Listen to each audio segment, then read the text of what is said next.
83ஆம் சங்கீதம். ஆசாபின் சங்கீதமாகிய பாட்டு. தேவனே, மௌனமாயிராதேயும், பேசாமல் இராதேயும். தேவனே, சும்மா இராதேயும். இதோ உம்முடைய சத்துருக்கள் கொந்தளித்து உம்முடைய பகைஞர் தலையெடுக்கிறார்கள். உமது ஜனத்துக்கு விரோதமாக உபாய தந்திரங்களை யோசித்து உமது மறைவில் இருக்கிறவர்களுக்கு விரோதமாக ஆலோசனை பண்ணுகிறார்கள். அவர்கள் இனி ஒரு ஜாதியாய் இராமலும் இஸ்ரவேலின் பேர் இனி நினைக்கப்படாமலும் போவதற்காக அவர்களை அதம் பண்ணுவோம், வாருங்கள் என்கிறார்கள். இப்படி ஏதோமின் கூடாரத்தாரும் இஸ்மவேலரும் மோவாபியரும் ஆகாரியரும் கேபாலரும் அம்மோனியரும் அமலேக்கியரும் தீருவின் குடிகளோடு கூடிய பெலிஸ்தியரும் ஏக மன நிர்ணயமாய் ஆலோசனை செய்து உமக்கு விரோதமாய் ஒப்பந்தம் பண்ணி கொண்டிருக்கிறார்கள்.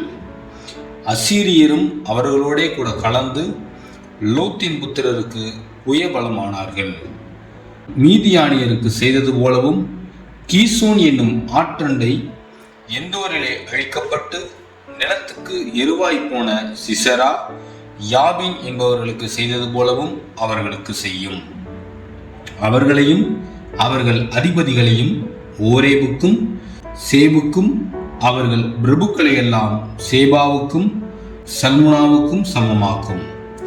தேவனுடைய வாசஸ்தலங்களை எங்களுக்கு சுதந்திரமாக நாங்கள் கட்டிக்கொள்வோம் என்று சொல்கிறார்களே. என் தேவனே, அவர்களை சுழல் காற்றின் பொழுதிக்கும் காற்று முகத்தில் பறக்கும் துரும்புக்கும் சமமாக்கும். நெருப்பு காட்டை கொளுத்துவது போலவும் அக்கினி ஜுவாலைகள் மலைகளை எரிப்பது போலவும் நீர் உமது புசலினாலே அவர்களை தொடர்ந்து உமது பெருங்காற்றினாலே அவர்களை கலங்க பண்ணும். கர்த்தாவே, அவர்கள் உமது நாமத்தை தேடும்படிக்கு அவர்கள் முகங்களை அவமானத்தாலே மூடும். யெகோவா எனும் நாமத்தையுடைய தேவரீர் ஒருவரே பூமி அனைத்தின் மேலும் உன்னதமானவர் என்று மனுஷர் உணரும்படி அவர்கள் என்றைக்கும் வெட்கி கலங்கி நாணமடைந்து அழிந்து போவார்களாக.